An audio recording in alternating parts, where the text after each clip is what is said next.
সাদিক কায়ুম পাকিস্তানি না বাংলাদেশি সেটা আমাদের দেখার বিষয় না। সে আমাদের দেশটার স্বাধীনতা যখনই কি আমরা জুলাই আন্দোলনটা শুরু করি তখন সে একটা বিশাল বড় একটা ভূমিকা রাখছে।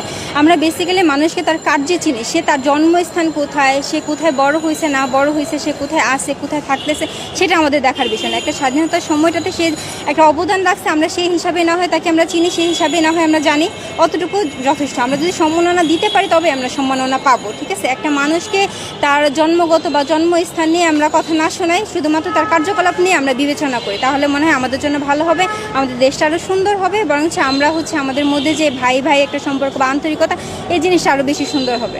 আসলে জামাত শিবির রাজাকার বিষয়টা এখন কিছু কিছু মানুষের মানে নৈতিকতার অবক্ষয় বলতে পারেন, কিন্তু একটা নির্দিষ্ট সময় পর্যন্ত কিন্তু জামাত শিবির কিন্তু এগুলা সব কিছু থেকে বাইরে ছিল।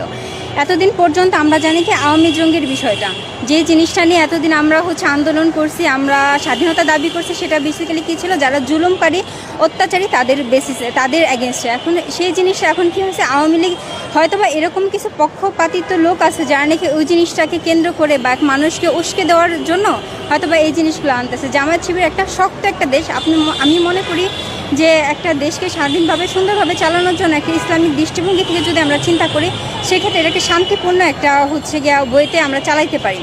কিন্তু সেক্ষেত্রে এখন জামাতকে যদি জঙ্গিবাদ হিসাবে তারা আখ্যায়িত করে, সেক্ষেত্রে আমি মনে করি এটা খুবই নেগেটিভ হয়ে মানুষকে উস্কানি দেওয়ার বা নতুন করে আবার কোনো নিজেদের মধ্যে একটা ঝামেলা ক্রিয়েট করার একটা চিন্তাভাবনা, যে চিন্তাভাবনাগুলো আসলে চায়, হয়তো বা কোনো একটা পক্ষ চায় না আমরা বাঙালিরা স্বাধীনভাবে সুন্দরভাবে একটা স্বাভাবিক জীবনযাপন কাটাতে পারি।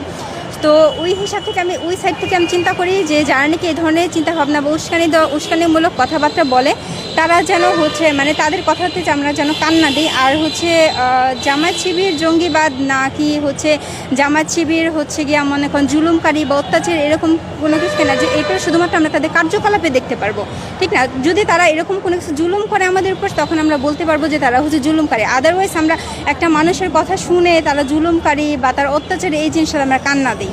যারা আমাদের উপর জুলুম করছে আমরা তাদের এগেনস্টে আমরা সোচ্চার হয়েছি।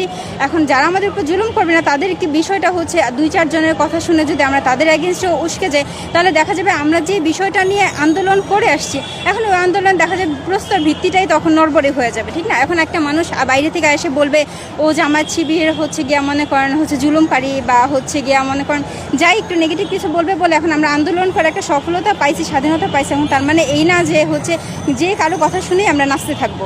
আমরা স্বাধীন মানুষ, আমরা গণতান্ত্রিক, আমাদের অধিকার আছে, আমরা ভালোকে ভালো মন্দকে মন্দ জানতে, মন্দকে মন্দ বলতে পারি, মন্দকে মন্দ যেটা সেটা আমরা বুঝি, এর জন্য আমরা এটা